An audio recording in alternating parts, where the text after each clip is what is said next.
Joining me is Jerri-Lynn Scofield. She's worked as a securities lawyer and a derivatives trader, now writes about legal, economic, and political issues for publications including AlterNet, Ethical Corporation, Ode, Oxford Analytica Daily Brief. It's great to have you here, Jerri-Lynn, and I want to talk about this article you wrote in AlterNet, 6 Reasons Another Big Banking Crisis is Coming Our Way. Tell us a little bit about the article, and let's start going through the case for why you think we're up against this once again. Okay, thanks very much for inviting me, David. It's very timely, this invitation, because you may be aware that it's almost 4 years, just past 4 years since Lehman Brothers blew up and triggered the bank bailout known as TARP. I want to mention from the start, though, that I co-wrote this article with Alexander Arapoglu, who is a professor at the Ken Flagler School, University of North Carolina's Business School. And Alex and I first met each other when we were trading on the derivatives desk at what was then Chemical Bank. Excellent. So let's start building the case. Why are we looking at this once again? Well, basically, David, we believe that we're looking at this once again because for 2 reasons. Number one, the United States has made a big mistake. We believe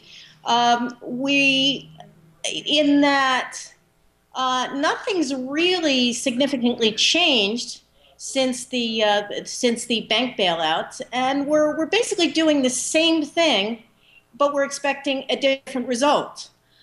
We are, unfortunately, not learning from our own U.S. history in dealing with banking panics, nor are we learning from the significant histories of other countries that have successfully weathered banking panics. And we believe we just really haven't cleaned up any of the underlying problems.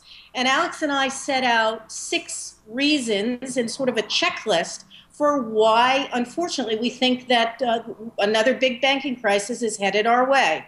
So one of those 6, and maybe we'll work backwards, is perps got off scot-free. So this is something we hear not so much among corporate American media, but certainly in alternative media and independent media circles like our program, The Young Turks, and so many other shows. Talk about that a little bit. I mean, what is that just the bottom line? Is it just nobody really has been held accountable for what happened? Yes, David, the perpetrators are getting off scot-free, and that's precisely one of the big problems. The Obama administration has not gone after any of the big banks for their role in creating the financial crisis, nor has it gone after any of their executives. And one point we make in the article that this is in contrast to past U.S. policies. Under the first Bush administration, during the savings and loan crisis, bank executives went to jail for their role in helping create that crisis. In the second Bush administration, after the collapse of the dot-com bubble, you had Bush prosecutors successfully target executives from Adelphia, WorldCom, and Enron, and they went to jail. But the current situation, we're not seeing any banks being targeted, and with no one being held accountable, we think these problems are just going to repeat themselves. So what about this idea, and we're seeing a lot of discussion here in the U.S., of whether or not there actually has been additional regulation put into place that would alter in any way or prevent another banking crisis? Do you see any actual regulation changes that would make the situation today different from that 4 years ago? We have seen the Dodd-Frank Wall Street Reform and Consumer Protection Act was enacted 2 years ago, but unfortunately, we believe that many of the underlying problems were just not effectively addressed in that legislation. So things like derivatives regulation, for example, has not been effectively addressed. Reining in what's called the shadow banking system, which incidentally we have another article that is coming out shortly in AlterNet explaining exactly what that is.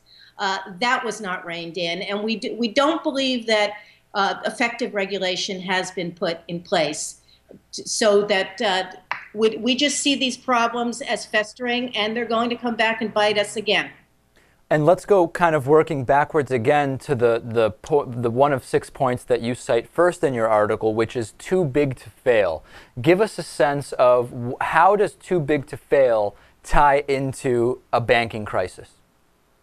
Okay, too big to fail, basically, in a nutshell, means that, let me back up. Over the last 30 years, for about 50 years, we didn't see major banking crises because we had an effective regulatory system in the U.S. And we segmented banks either geographically by what they could do or by the functions they could engage in. And when banks were smaller, if they made mistakes, and they all do, they were allowed to fail. That's how capitalism is supposed to work. But over the last 30 years, we have had a system of financial deregulation. From 1990 to 2011, we've seen the number of banks go from, I believe it's 12,000 to 6,000. And we've seen these big mega banks created. And what happens when you create these big banks is they get bigger and bigger, and they can't fail without risking taking down the entire financial system with them. And that's, in a nutshell, what too big to fail means. And that's another thing I should have mentioned. In the Dodd-Frank Act, that problem was not effectively confronted and dealt with. So we have a system where if any of these big banks were to get in big trouble, they might take down the whole shooting match with them. All right. Again, the article on AlterNet is Uncle Sam Needs You for a Bailout, 6 Reasons Another Big Banking Crisis is Coming Our Way. We've been speaking with one of the 2 authors of that article, Jerri-Lynn Scofield, joining us today from Turkey.